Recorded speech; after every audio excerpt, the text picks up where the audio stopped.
Halo, Assalamualaikum warahmatullahi wabarakatuh. Perkenalkan, nama saya Muhammad Habib Rayana, mahasiswa Teknik Informatika semester 6 dengan NPM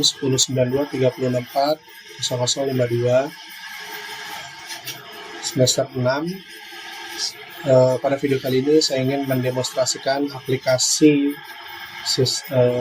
perpustakaan digital untuk penilaian ujian tengah semester dari mata kuliah Bahasa Pemrograman 4 dengan dosen Bapak Imam Zainuddin, Eskom, Mkom. Ya, pada kesempatan kali ini saya ingin mendemonstrasikan aplikasi yang sudah saya buat, yaitu sistem perpustakaan akademik atau yang disingkat SIPusaka. Sebelum saya demokan aplikasinya, saya ada sedikit informasi yang sudah saya buat mengenai aplikasi ini, yaitu seperti executive summary dan product vision-nya.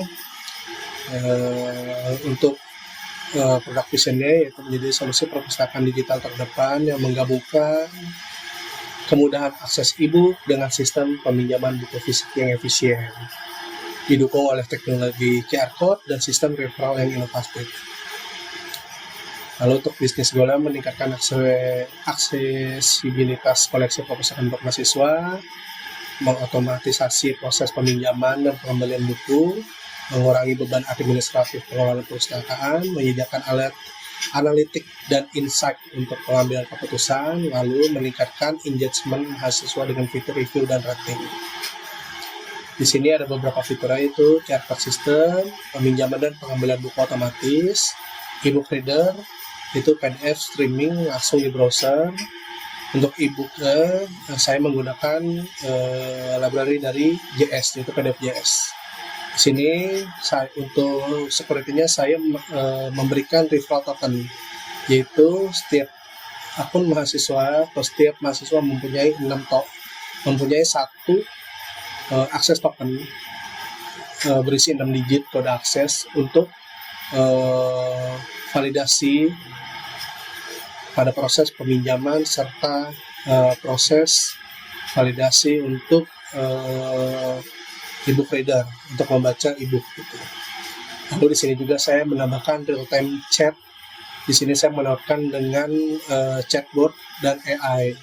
Jadi saya mencoba jadi chatbotnya ini sudah terintegrasi dengan AI agent kayak gitu.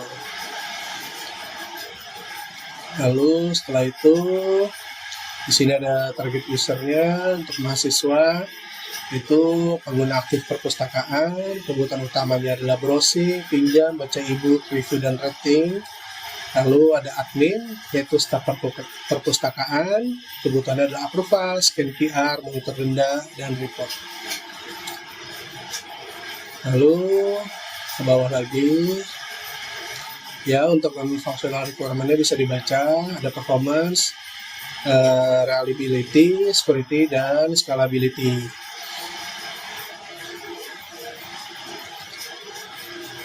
Oke, untuk teknologi stack-nya dan conference-nya, untuk backend saya menggunakan Laravel versi 12, lalu PHP versi 8.2. Untuk front-end-nya saya menggunakan Black Template dan Bootstrap, serta Vanilla JS gitu. Lalu untuk admin panelnya saya menggunakan admin LTA gitu. Untuk database saya menggunakan MySQL, web servernya Apache. Lalu untuk email, karena saya ada proses verifikasi email kepada akun mahasiswa, maka saya menggunakan atau mengambil SMTP dari Gmail gitu, dengan memasukkan security-nya yaitu TLS dan SSL-nya. Lalu tadi untuk PDF saya menggunakan library dari PDF, JS, dan ReportMap. QR code-nya saya menggunakan QR code bawaan dari Laravel, yaitu QR code library Laravel. Untuk storage-nya masih lokal. Oke, kita langsung saja untuk demokan aplikasinya. Nah, di sini adalah tampilan publik yang bisa diakses oleh mahasiswa. Ya, kategori mahasiswa di sini adalah mahasiswa yang NIM-nya terdaftar maupun mahasiswa yang NIM-nya belum terdaftar. Kayak gitu. Jadi mereka semua bisa akses page ini tanpa harus login atau validasi NIM. Kayak gitu. Nah, apa bedanya mahasiswa yang NIM-nya sudah terdaftar dan belum terdaftar? Yaitu, jika mahasiswa yang NIM-nya sudah terdaftar, mereka itu sudah bisa melakukan proses peminjaman buku. Ya, dan tentunya proses baca e-book. Serta dia dikasih akses full baca e-book.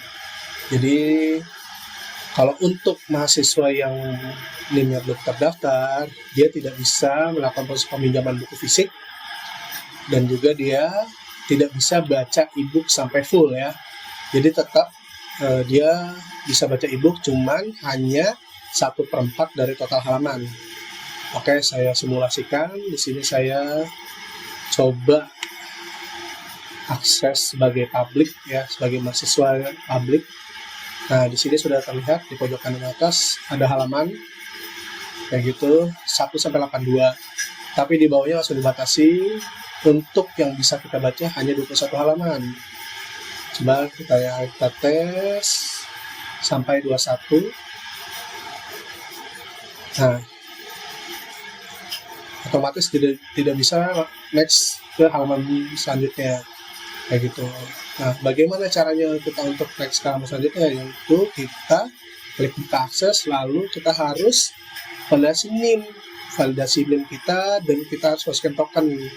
Nah, seperti yang tadi saya bilang di awal, kalau aplikasi ini kami ada fitur token referral.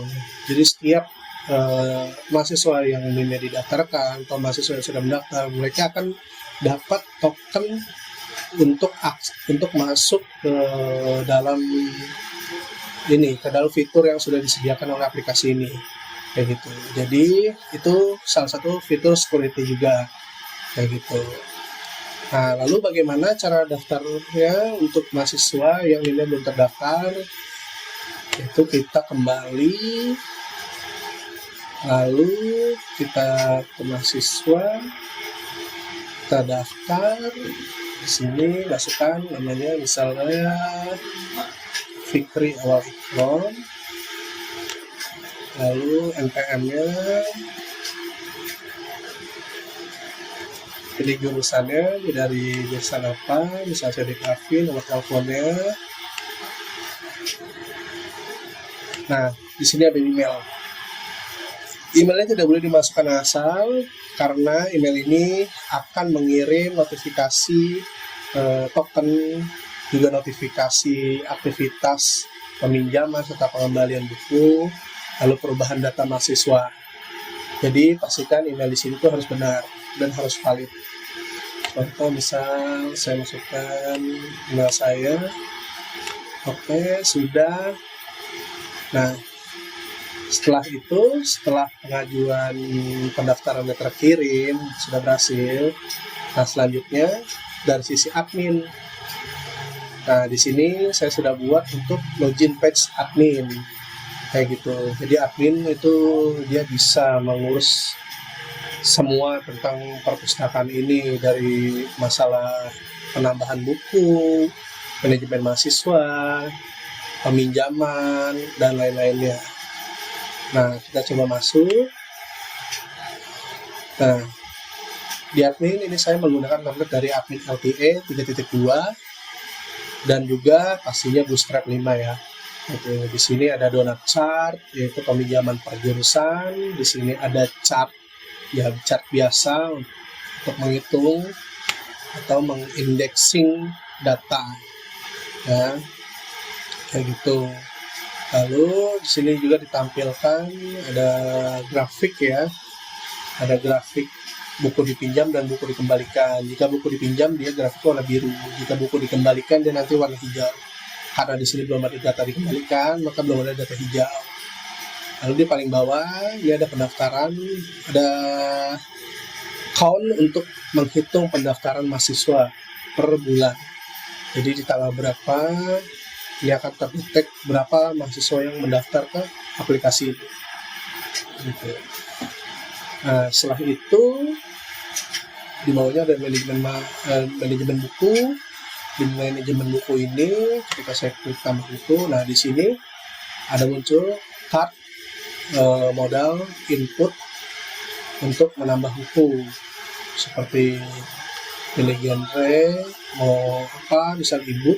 Kalau ebook dia otomatis memunculkan field file PDF ebook atau field untuk post file, untuk kita pilih file, kita pilih file ebooknya. Lalu kalau misalnya kita pilih buku fisik gitu, nah dia hanya ada post file untuk satu buku saja. Jadi for your information, untuk ebook itu tidak bisa dipinjam, makanya ketika saya klik ebook, nah dia stoknya otomatis hilang karena ebook tidak bisa dipinjam, hanya bisa dibaca kayak gitu. Oke, coba kita tambahkan buku ya. Nama buku belajar PHP dasar, penerbitnya kita asal aja, jenis bukunya teknologi, stoknya ada 5.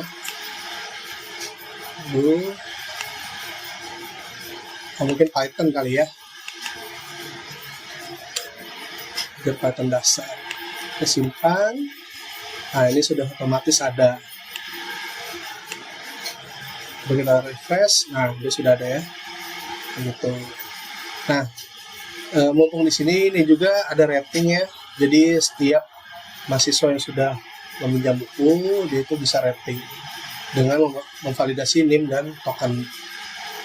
Jadi dia otomatis nanti mengkalkulasi ratingnya itu berapa, kayak gitu. Dan juga ada berapa buku dilihat dan berapa total buku ini dipinjam, kayak gitu. Lalu ada informasi ketersediaan stok dari buku itu sendiri. Lalu kita lanjut, ini buka saja. Oke, tadi kita tambah buku fisik sudah. Sekarang coba kita tambah buku ebook ya. Tambah ebook. Coba saya pilih genre ebook dulu. Lalu saya masukkan dulu filenya.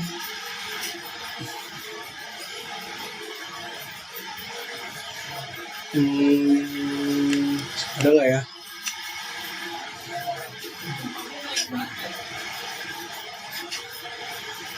Oh ini aja deh. Oke, saya masukkan file PDF. Lalu sini misalkan belajar Laravel dasar. Penerbitnya saya coba asal dulu. Jenis bukunya adalah teknologi. Sampul bukunya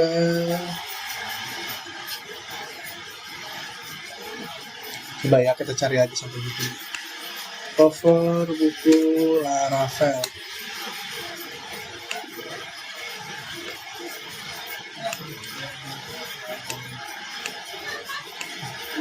Oh,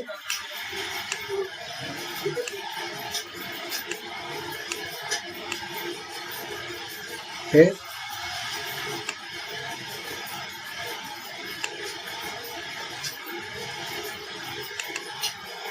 Oke, kita simpan. Sambil kemas di JPG. Ini apa ya? JPG. Oh salah, sorry. Ini WBP. Oh ini, maaf. Oke, kita simpan. Lalu kita refresh. Nah, dia otomatis nambah ebook ya. Jadi sesuai kategori masing-masing, ada buku fisik dan juga ebook digital. Kayak gitu. Lalu coba kita buka ya. Kita buka, di sini ada, oh ya, ketika kita klik card dari buku itu akan memunculkan informasi dari buku itu tersebut. Seperti judul, penerbit, jenis buku, genre, total stok, stok tersedia, view count, dan borrow count. Lalu di bawahnya ada lunasan pembaca juga. Di sini saya kasih informasi untuk ebook itu tidak bisa dipinjam. Lalu di sini ada baca ebook. Ya, ini yang tadi. Kayak gitu. Oke. Terus selanjutnya tadi kembali ke mahasiswa. Tadi kita sudah mendaftarkan mahasiswa atas nama Fikri Awalikrom ya. Wah, di sini ada 2. sebentar.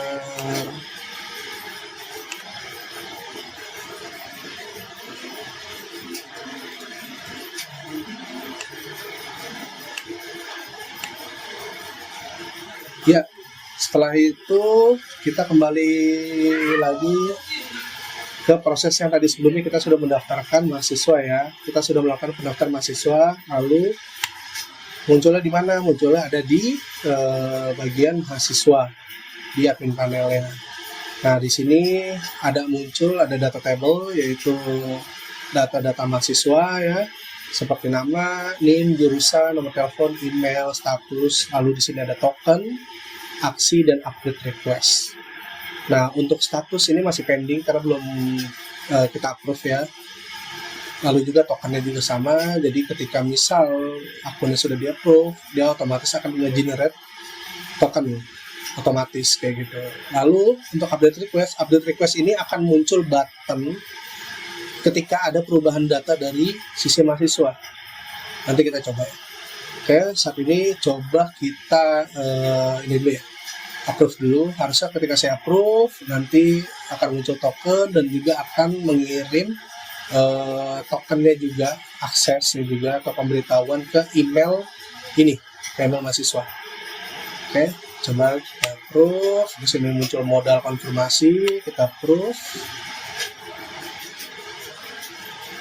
Oke, nah sudah di approve, ini tokennya sudah ada. Nah, coba kita cek email ya, apakah ada. Nah, ini sudah ada emailnya dari sistem perpustakaan akademik. Ini masih pakai email saya gitu. Di sini menampilkan informasi bahwa akun telah disetujui dan sudah terdaftar sebagai mahasiswa di sistem perpustakaan akademik. Di sini menginformasikan linknya yang sudah kita daftarkan, lalu token referralnya. Gitu. Mahasiswa itu bisa langsung login dengan klik button yang ada di dalam isi email ini. Dia langsung otomatis mengarah ke page mahasiswa login dan bisa memasukkan datanya dari sini, dari yang sudah diberikan, diinformasikan ke email. Oke, itu tahan dulu. Lalu setelah itu ada peminjaman. Nah, peminjaman ini ketika mahasiswa pinjam, di sini ada approve atau tolak. Kalau approve, lalu dia akan masuk ke dalam tab dipinjam. Jika reject, maka dia akan ngebuang kayak gitu. Coba kita login dulu ya. Oke, akun mahasiswa yang baru kita daftarkan tadi, kita copy NIM-nya, kita login, kita masukkan referral code-nya. Oke, login. Nah, teman-teman, ini adalah tampilan dashboard dari mahasiswa kayak gitu. Saya menggunakan admin ATE juga sama kayak gitu. Di sini ada beberapa chart ya, ada beberapa grafik juga untuk mahasiswa itu sendiri. Di bagian subber ada dashboard, katalog buku, lalu ada cek history publik. Untuk di dashboard itu sendiri ada donat chart, itu total peminjaman by judul buku, histori peminjaman, session login. Lalu di bawah ada 4 chart ya, ada chart total peminjaman, chart sedang dipinjam, lalu ada card dikembalikan, dan card terlambat kayak gitu. Nah, di bawahnya ada data-data mahasiswa kayak gitu, dan ada akses cepat. Oke, coba ya, kita coba lakukan peminjaman. Di NPM-nya mana? Ini terus peminjaman, misal di buku pattern dasar ini kita pinjam buku. Nah, di sini pada field input yang ada di modal input ini saya buat ketika NIM ini terisi dan divalidasi NIM-nya sudah terdaftar, maka otomatis field nama, jurusan, nomor telepon itu akan otomatis terisi. Ya, coba kita coba dulu yang benar. Nah, ini otomatis akan terisi. Coba kalau kita coba yang salah, dia tidak terisi. Oke. Nah, ini lalu kita masukkan kode referralnya. Kodenya berapa? Ini. Sekarang, coba ya kita salahin dulu. Nah, dia otomatis membaca salah. Kita tidak bisa ajukan peminjaman. Tuh, kita masukkan. Nah, dia muncul. Ini ada booking ID-nya. Oke, setelah itu coba kita cek lagi di sini. Kita refresh. Oke, muncul ya datanya ya. Nah, ini statusnya masih menunggu persetujuan. Lalu tugas admin adalah meninjau ya. Nah, ini booking ID-nya sudah masuk ya, data sudah masuk. Coba kita approve. Nah, ketika approve peminjaman, maka akan ada informasi juga yang akan dikirimkan ke email mahasiswa. Nah, seperti ini. Ini ada modal informasi, yaitu peminjaman berhasil di-approve, email berhasil dikirim, dan QR code berhasil dibuat. Lalu kita klik peminjaman, di sini ada QR code. Jadi QR code ini harus disimpan oleh mahasiswa, yaitu untuk melakukan proses pengembalian. Kayak gitu. Coba kita cek status update di sini. Ya, sedang dipinjam, sudah update. Lalu untuk di email itu sendiri kita lihat ya sudah update ya, sudah ada update. Karena selamat pinjam buku Python yang tadi kita pinjam sudah setujui. Oke. Itu untuk alur proses peminjaman. Lalu setelah itu kita coba. Nah, ini seperti yang saya bilang, kenapa di sini ada aksi email. Nah, email ini adalah untuk reminder transaksi peminjaman yang telat. Kayak gitu. Contoh di sini ada Yusi Sanjaya. Sebentar saya coba ganti dulu ya emailnya Yusi Sanjaya biar kita itu bisa lihat. Yusi Sanjaya.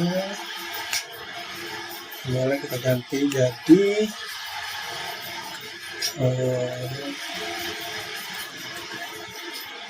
ini email saya aja. Oke, setelah itu coba ya peminjaman dipinjam dikirim email. Lalu saya buka email saya, akan masuk ya, sudah masuk ya. Oh sorry, salah ini 11 jam yang lalu. Nah ini. Nah, kalau Yusi Sanjaya kami ingatkan bahwa peminjam buku ada semula tebat waktu semacam. Nah, sini saya akan saya coba ya untuk mahasiswa yang mempunyai peminjaman telat nih. Apakah dia masih bisa pinjam buku? Harusnya nggak bisa, karena saya setting ketika ada mahasiswa yang melakukan proses peminjaman telat kayak gitu, ada proses telat di peminjaman itu tidak bisa pinjam buku lagi. Coba kita cek. Oke, kita coba pinjam buku ini aja, kalkulus pinjam buku. Oke, Yusi Sanjaya, pada referralnya mahasiswa Sanjaya. Oke, di sini kita menjawab. Nah, ya dia tidak bisa ya, dia otomatis sistem akan otomatis menolak dengan NIM ini. Dia tidak bisa melakukan peminjaman sebelum dia mengembalikan atau menyelesaikan proses peminjaman yang sudah lewat tenggat waktu kayak gitu. Oke, lalu misal si Yusi ini dia mau balikin bukunya. Coba kita bukunya dipinjam Sanjaya. Ini ada QR-nya, ada QR code-nya. Ntar saya akan foto dulu QR code-nya.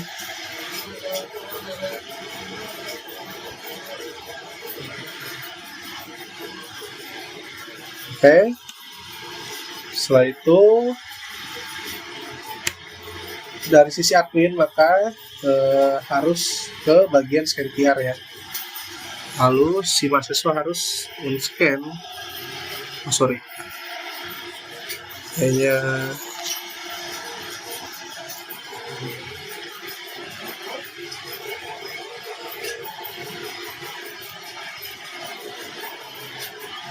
oops.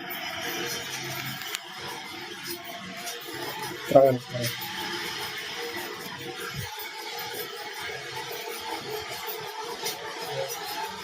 Nah, ketika QR sudah scan, maka akan otomatis muncul data ya. Data dari transaksi peminjaman yang sudah dilakukan. Di sini ada kalkulasi denda, sini ada nama informasi dari mahasiswa, ada data buku, informasi peminjaman, dan tanggal pinjam dan batas kembalinya, lalu status pinjamnya, lalu ada kalkulasi denda, kayak gitu. Ya, lalu ada kalkulasi denda. Di sini batas kembalinya itu sampai tanggal 26 Mei. Tanggal hitungnya dari tanggal 28. Jadi terlambat 2 hari. Nah, untuk tarifnya itu saya tetapkan ketika ada terlambat 1 hari, maka itu dikenakan denda sebesar 10.000 dan itu berlaku untuk kelipatan hari berikutnya. Kayak gitu. Ya. Jika sudah, lalu klik proses pengembalian. Oke, 20.000. Setelah itu, nah, setelah proses dikembalikan, maka data akan masuk ke dalam tabel denda. Pada bagian tabel denda. Karena proses ini belum selesai sampai user mengembalikan. Proses ini akan selesai setelah user atau mahasiswa itu melakukan pembayaran. Udah coba ya, di sini masih belum bayar status saya. Aksi jika mahasiswa itu sudah melakukan pembayaran dan sudah melampirkan bukti pembayaran yang misal lewat WA atau lewat aplikasi lainnya, tugas admin adalah untuk mengupload buktinya. Oke, karena di sini saya tidak ada contoh stroke ya, maka saya coba upload yang lain saja. Oke, simpan pembayaran. Oke. Nah, setelah kita upload bukti pembayaran, maka seharusnya akan berganti menjadi lunas. Kayak gitu. Di sini pun ada fitur ekspor ya, ada ekspor PDF dan ekspor Excel. Gitu. Karena saya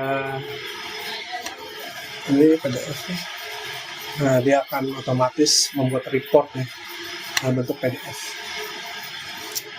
Lalu setelah itu ada ya sama sih tadi ya, tadi pengembalian, jadi admin juga dia bisa manual mengembalikan buku kayak gitu, dia konfirmasi kembali, lalu buku dikembalikan. Tapi bisa juga melalui metode scan QR ya, seperti tadi ya, jadi mahasiswa itu datang ke admin lalu men-scan QR. Setelah itu ada page history. Nah, di page history ini adalah rekam jejak atau history dari aktivitas yang dilakukan di aplikasi ini. Jadi di sini ada dikembalikan, di aksinya ada dikembalikan, lalu ada pengiriman email reminder, ada buku dipinjam, kayak gitu. Di sini juga informasi lengkap dan bisa tarik data report juga. Ya. Nah, setelah itu kita kembali sini, lalu oh ya, saya ingin coba demonstrasikan fitur chatbot AI ya. Di sini saya sudah menautkan chatbot ini ke API key dari model AI kayak gitu. Jadi saya menggunakan OpenAI, yaitu saya lebih tepatnya OpenRouter ya. Saya menawarkan API-nya ke dalam sistem ini. Jadi kita coba ya chatbotnya. Nah, tapi sebelum itu teman-teman, ketika kita klik chatnya, lalu di sini langsung ada sapa ya, langsung ada chat sapa ya. Nah, di sini kita harus masukkan NIM dulu. Jadi kalau kita tidak masukkan NIM, lalu kita chat itu nggak bisa, maka tidak direspon. Coba ya, kita coba ya. Halo. Nah, dia otomatis ditolak, NIM tidak terdaftar. Jadi kita harus masukkan NIM untuk divalidasi dulu kayak gitu. 92 364 152. Oke. Nah, coba kita halo. Nah, ini sedang mengenerate ini ya, message dari modelnya. Nah, kita tunggu sebentar. Memang agak lama.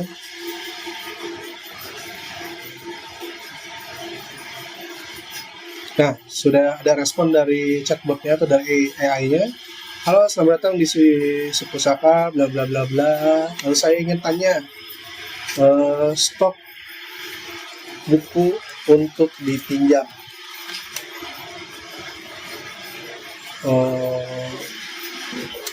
Stok buku tersedia untuk dipinjam.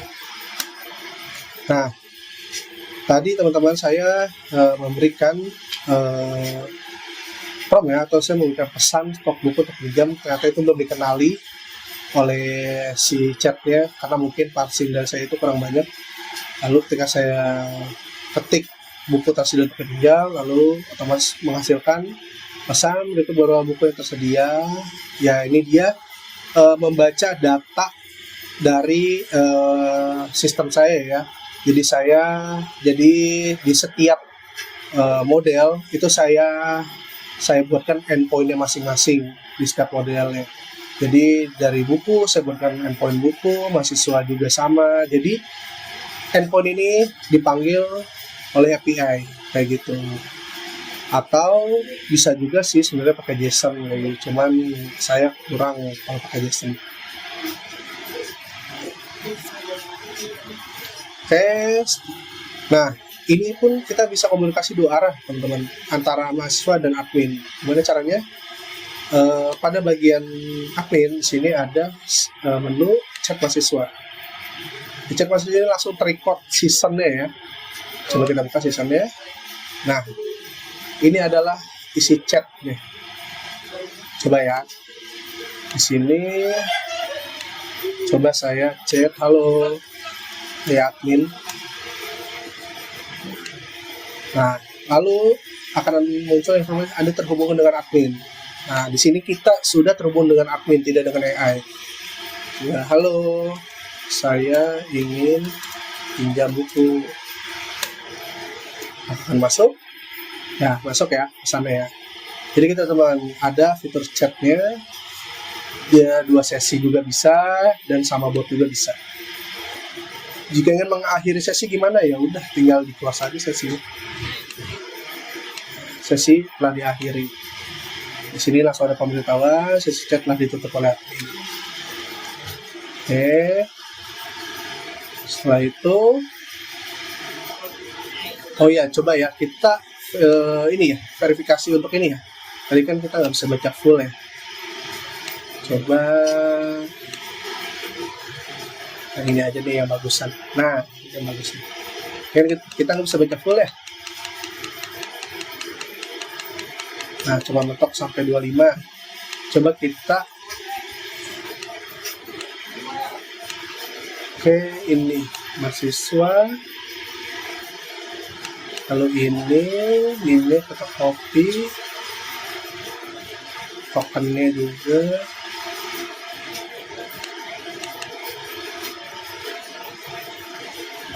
Lalu verifikasi NIM dan token. Nah, di sini muncul ya, successful, validasi berhasil. Di sini kita bisa baca sampai full halaman, ya, tidak ada limit. Oke, jadi validasinya seperti itu.